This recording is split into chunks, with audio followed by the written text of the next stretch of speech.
Good day, ma'am. So, I am Juhair A.Guimba from Bspa LRG2B. So, i-discuss ko ngayon ang public administration at mga napapaloob sa ginawa kong concept map.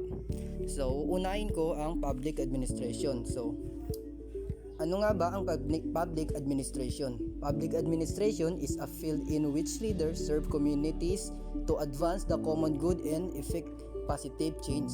Public administration professionals are equipped with skills to manage at all levels of government, local, state, and federal, as well as non-profit organizations, skills employed across the fields of public administration such as project management and program management are often transferable to the private sector. So ngayon, i-discuss ko na ang anim na napapaloob sa ginawa kong concept map.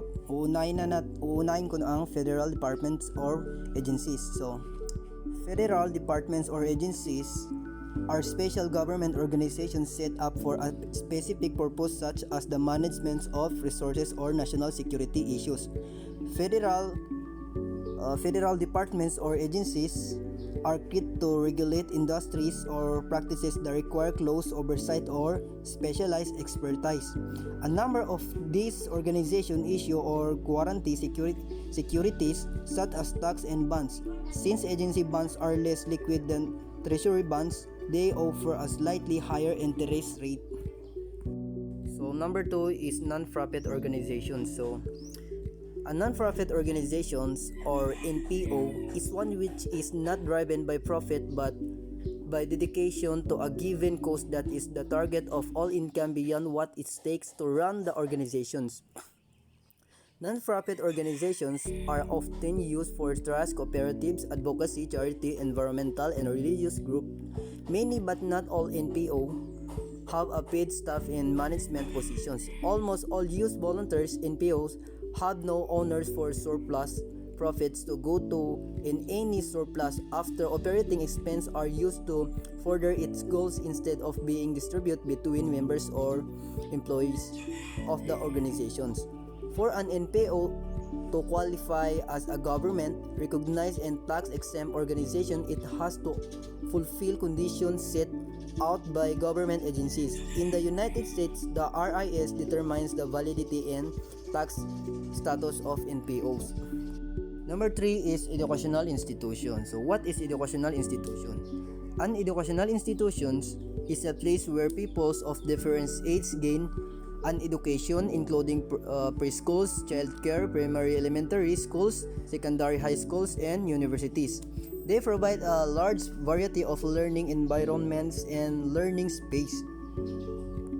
So number 4 is international relations. So international relation is a broad and complex topic both for countries engaged in relationship with other nations and for observers trying to understand those interactions. So these relationships are influenced by many variables. They are shaped by the primary participants in international relations, including national leaders, other politicians, and non-governmental participants, such as private citizens, corporations, and non-governmental organizations. So they are also affected by domestic political events and non-political influence, including economics, geography, and culture.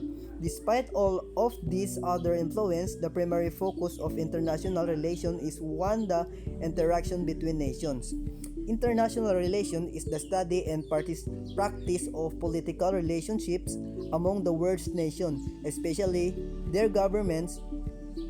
International relations means interactions between non-governmental groups such as multinational corporations or international organizations such as the OIC or the United Nations. So number 5 is urban planner. So urban planners are people who direct the development of cities and towns. Urban planners are sometimes called city planners. Many urban planners work for local government, although some advise non-profit and community groups on way to best grow and develop their cities. So the last is local and state government. So Local government is the public administration of towns, cities, counties, and districts. Notice that this type of government include both county and municipal government structures. So it can be challenging, but these entities must work together to administrate a particular geographic area. For example, so I grew up in a small town called Pryor. So it's located in Mayes County, Oklahoma. So my local government therefore include both the administration of Pryor and the organization of Mayes County. In state government, so state government refers to the government office elected officials, bureaucrats, laws, and government service that exist at the state level in each of the 50 states in the United States. So while local government refers to governments that cover smaller jurisdictions below the state's level, including county and city governments. So for example, a state's governor serves at the state level of government, while an individual town's mayor or city council is a part of the local level of government. According to the U.S. constitutions, state governments such as a governor, state supreme court, and state congress have powers that are separate from the federal government, which is the president, supreme court, and congress. So that's all. So thank you for watching.